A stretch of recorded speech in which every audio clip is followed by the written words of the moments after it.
Assalamualaikum warahmatullahi wabarakatuh. Apa kabar sobat Mahpen semua? Semoga semuanya sehat walafiat. Amin amin ya robbal alamin. Saat ini saya sedang berada di salah satu objek wisata kota Semarang, yaitu Kelenteng Sampokong. Meskipun ini sebuah kelenteng, sangat erat sekali kaitannya dengan kedatangan atau penyebaran agama Islam di Pulau Jawa khususnya, karena di dalamnya terdapat patung Laksamana Cheng Ho yang adalah seorang muslim. Oke sobat-sobat sekalian, seperti apa ceritanya? Ke Tanjung Priuk beli pertamax, yuk kita simak.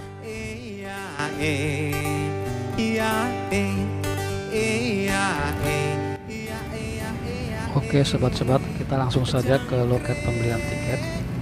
Tiketnya tidak mahal sobat-sobat, hanya 30.000 untuk dewasa dan 15.000 untuk anak-anak.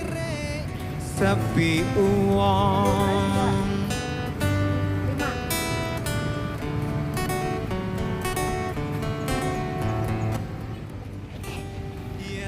Oke sobat-sobat sekalian, kita sudah berada di dalam Kelenteng Sampokong.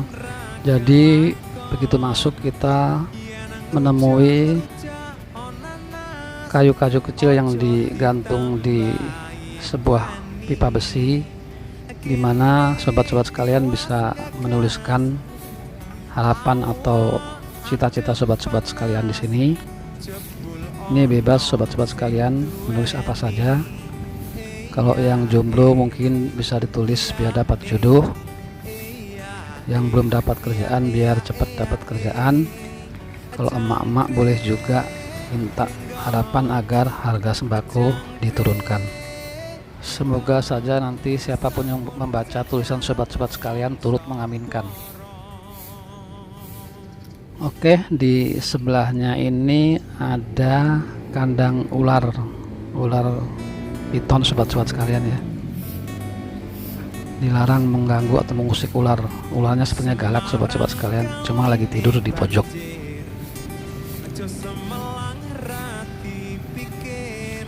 Terus kita masuk ke dalam.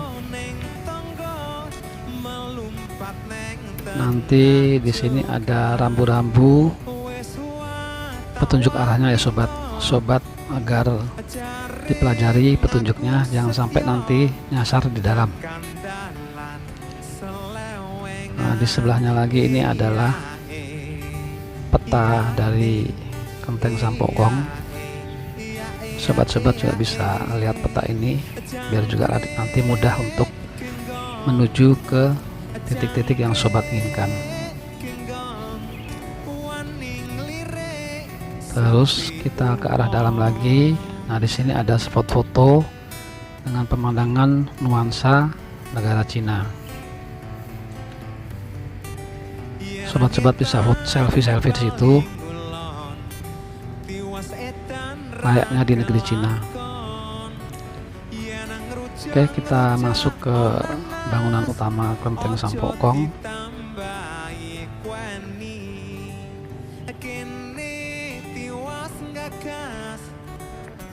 Di tempat ini ada beberapa komplek bangunan, yaitu bangunan utama adalah Kelenteng Sampokong, sedangkan di depan sana adalah kelenteng-kelenteng lainnya, yaitu ada Kelenteng Kyai Jurumudi, Kelenteng Dewa Bumi, Kelenteng Kyai Jangkar, Kelenteng Kyai Nyai Tumpeng, dan Kyai Cundri Bumi.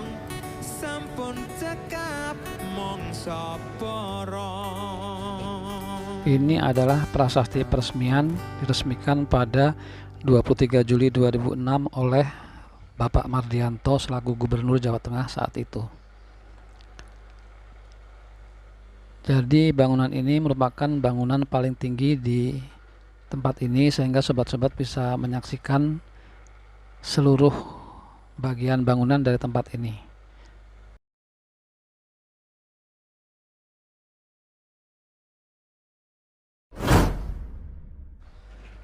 Oke sobat-sobat sekalian, sekarang kita masuk ke bagian dalam. Dari tempat ini kemarin juga dipakai untuk vaksin. Ini ada banner vaksin rasa piknik. Kalau arsitektur bangunannya sendiri ini mirip dengan arsitektur bangunan rumah joglo yang terdiri dari tiang-tiang kolom penyangga. Bagian konstruksi atap dalamnya pun hampir sama dengan konstruksi atap bagian dalam rumah joglo, hanya mungkin bagian luarnya yang berbeda dengan rumah joglo.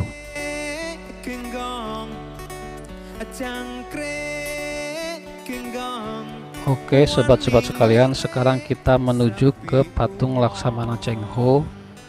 Jadi patung Laksamana Cheng Ho ini merupakan patung Laksamana Cheng Ho tertinggi di dunia dengan tinggi 10,7 meter dan terbuat dari perunggu.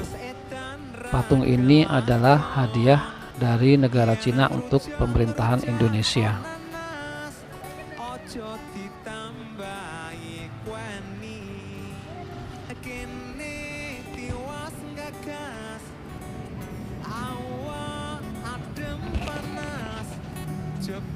Di bawah patung ini ada tanda tangan peresmiannya oleh Gubernur Bibit Waluyo pada saat itu, yaitu 29 Juli 2011. Ada juga biografi dalam bahasa Indonesia. Kalau sobat-sobat bahasa Indonesianya kurang lancar, bisa membaca versi bahasa Inggrisnya.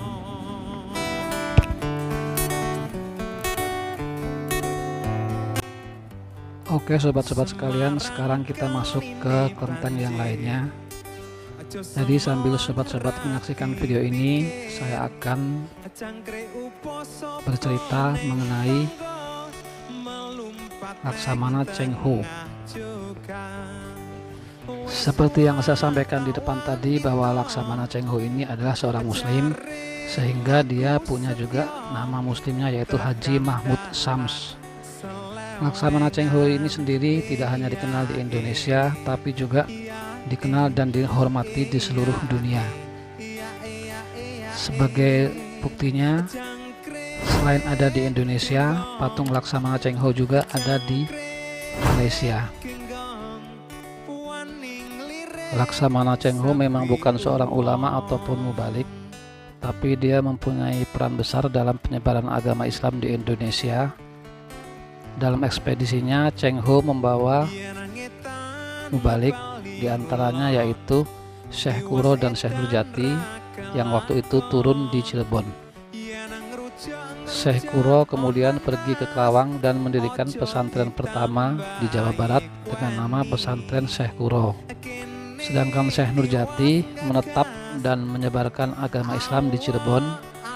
Dia menjadi guru dari Raden Walang Sungsang, putra Prabu Siliwangi dari Kerajaan Pajajaran, dan keponakannya merupakan salah satu wali Songo, yaitu Sunan Gunung Jati.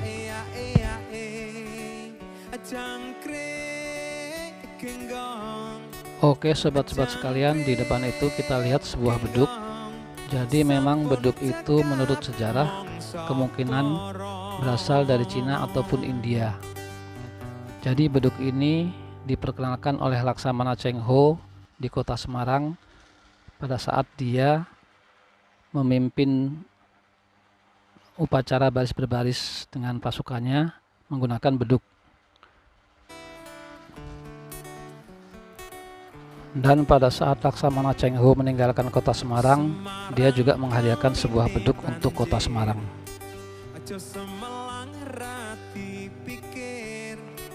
Seperti saya sampaikan di depan tadi, bahwa Laksamana Cheng Ho ini dihormati dan dihargai di seluruh dunia. Majalah Life menempatkan Laksamana Cheng Ho sebagai orang terpenting ke-14 dalam milenium terakhir. Perjalanan Cheng Ho menghasilkan peta navigasi Cheng Ho yang mampu mengubah peta navigasi dunia sampai abad ke-15. Dalam buku tersebut ada 24 peta navigasi mengenai arah pelayaran, jarak di lautan, dan berbagai pelabuhan. Dalam sejarah dunia, Laksamana Cheng Ho tercatat sebagai pemilik armada terbesar, yaitu sebanyak 307 dengan awak buah kapal sebanyak 27.000.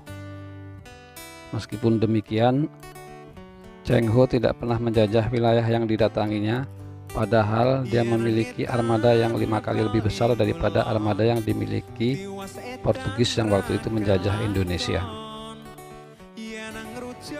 Ini adalah relief yang berada di bagian belakang kelenteng. Relief ini dibuat oleh seniman Bali, sedangkan batunya langsung didatangkan dari Cina. Relief ini menceritakan perjalanan ekspedisi Laksamana Cheng Ho. Laksamana Cheng Ho sebenarnya singgah di Semarang ini di luar perencanaan. Pada saat dia melewati Semarang, anak buahnya banyak yang sakit sehingga dia memutuskan untuk merapat ke pantai utara Semarang. Pada saat Laksamana Cheng Ho harus melanjutkan perjalanannya, banyak anak buahnya yang tetap tinggal di desa Simongan dan menikah dengan penduduk setempat.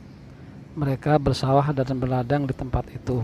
Salah seorang anak buahnya yaitu Wang Jinghong atau Kiai Jurumudi kemudian membuat patung Laksamana Cheng Ho sebagai bentuk penghormatannya kepada pimpinannya. Ini adalah asal mulanya dibangunnya kelenteng Sampokong di Semarang. Kiai Jurumudi dimakamkan di tempat ini dan namanya juga dipakai menjadi salah satu nama kelenteng, yaitu nama kelenteng Kiai Jurumudi. Anak buahnya memang mengenal sosok Cheng Ho sebagai seorang yang sangat bijaksana dan menjunjung tinggi nilai toleransi, di mana meskipun dia seorang muslim, dia tetap mengizinkan ribuan anak buahnya yang non-muslim untuk membawa patung sesembahan untuk dibawa ke kapal, dan mereka tetap bisa melakukan ibadah di dalam kapal tersebut. Sedangkan masyarakat muslim Tionghoa di Indonesia, untuk mengabadikan Laksamana Cheng Ho, namanya sudah dipakai untuk beberapa masjid di kota besar di Indonesia, yaitu Masjid Muhammad Cheng Ho yang sudah berdiri di kota Surabaya, Purbalingga, Palembang, Jambi, Batam, dan kota-kota lainnya. Sudah banyak berdiri Masjid Muhammad Cheng Ho. Oke sobat-sobat sekalian, semoga saja kisah ini bisa menjadi inspirasi buat kita agar kita tetap menjunjung tinggi nilai toleransi terhadap adanya perbedaan suku, agama maupun ras. Terima kasih sudah menyaksikan video saya. Yang sudah subscribe saya ucapkan terima kasih. Yang belum subscribe silahkan di subscribe. Nyalakan tombol loncengnya agar sobat-sobat menerima notifikasi apabila ada video baru saya, dan juga bagikan video ini ke sobat-sobat yang lain sehingga video ini memberikan manfaat buat orang banyak. Terima kasih. Wabillahi taufik wal hidayah. Wassalamualaikum warahmatullahi wabarakatuh. Salam sehat.